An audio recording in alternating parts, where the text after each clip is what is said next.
Mel Gibson has taken a very accurate and beautiful depiction and added his artistic talent to it and captured it for all time. It is a fair game out there right now for Christians to be attacked and maligned in the media, and Middle America has had it. I got email after email. People loved Mel Gibson on that interview. He was real. He gave us a glimpse into his spiritual heart. His message is love and forgiveness. No matter what you think about The Passion of the Christ, Rabbi, the acting was so inspiring, so unforgettable. The scenes that he did, including the Blessed Mother running towards Jesus, the flashbacks, the circular camera that he used at the crucifixion that made you feel like the blood was hitting you in the face. Artistic genius. And what's going to happen here is the Academy is going to show itself to have zero artistic integrity if they step over the Passion of the Christ altogether. He does not walk away from teachings of Vatican II. He does not walk away from the Gospels. He has been held to a completely different standard as any other producer in Hollywood. It's got to stop.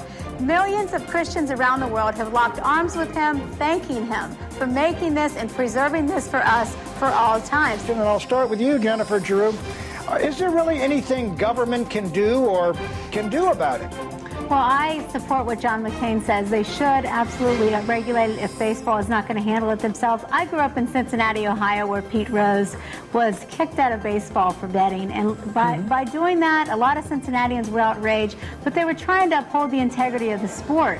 What the message is being sent to our young men who look up to these baseball players is you can't do it on your own. You need performance enhancement drugs to do it. You can't succeed without help. And it really brought to mind, Pat, a movie that I remember, a great line out of the movie HUD from 1963, where a young boy was looking up to a man that was cheating his way through life.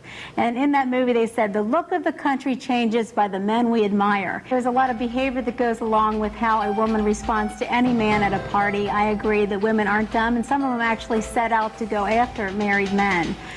So, Pat, I think it's all about behavior. I think what I have really observed here is what you would call a playing out of the cultural war, because some of the things coming out of the mouth of some of these women do not reflect what I see in the America that I live in. I see women that are adhering to a higher moral standard, not bragging about the fact that extramarital sex is empowering. We find that immoral. I'll tell you what, Desperate Housewives is about one thing, and that is a desperate network. Because it is no knowledge that ABC has been in the tank for about a decade. And so now they've kind of happened upon a show. But what it clearly is a bunch of dysfunctional housewives that show a horrible side of women. And it is very, very disrespectful to women. It sends a terrible message to our younger women in college, even high school that might be viewing it. We have a woman having sex with a minor who's doing her lawn and luring him into that and making fun of the fact that he's in the abstinence club. We have another woman who left corporate America to stay home with 4 kids who's addicted to Ritalin that she steals. It is a complete insult to women that are funny, sexy, and smart, that are in fact happily married and believe that sex is a great thing like God intended it inside the confines of marriage. Every network behind the scenes is going to be clamoring to get this audience. And I think in the article that I read that said they're going to have a hard time getting sponsors, there are many Christian consumers that would love to see the list of those that refuse to put this on when they are backing smut that is on TV every night that we have to avoid with our children. There are good Americans that differ over the war. They love our president. We consider John Kerry moral decadence that the country will be dragged down to again if he gets in office. They simply want Bush to reassure them that we're getting out of there with dignity as quick as possible. The issue is, Mike, I don't know if you have daughters, but I do. And what message is being sent is that A, women cannot control their sexual urges.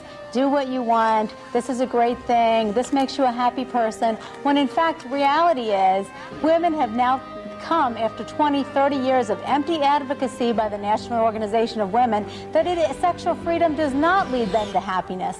Now, there is absolutely nothing redeeming about this movie, and it makes me wonder what kind of mind sits down and thinks that a type of message they want to get across to pre-teen audiences. They deliberately made this PG-13. There is nothing redeeming or humorous about targeting this audience and telling kids it's okay to have sex, it's okay to tolerate homosexuality. we need to, again, raise the respect of women that has been destroyed by the empty advocacy of the Now Women and Planned Parenthood, telling us sexual freedom will bring you peace and happiness. I see the devastation in these young girls. It is not sexual fulfillment does not come from that. It comes from the confines of marriage. The women on this show are promiscuous, immoral, and desperate. That is not the message we want to send to young girls to view the state of marriage. I've heard you say you have a problem with the devils that are walking among the Pharisees. Anywhere in life that a group of men, no matter what their ethnic background is, are persecuting and killing a man, let alone the Son of God, Satan lurks among them. That's my first point. This is a judicial creation, this separation of church and state argument. It was not intended by our forefathers that we are to be kept from religion. As a matter of fact, 9 out of 13 of the original colonies embraced religion in their individual colonies. It was meant that the whole country was not to be mandated with a religion. It's almost surreal to me that we are discussing whether or not we can recognize the infant Jesus. It's coming to a clash, Pat. It's not only a battle for the soul of the country, it's a battle for the soul of our children and what we want them to grow up in a godly country. We're going to have to leave it there. Dana Kennedy, Jennifer Giroux, Pat Buchanan.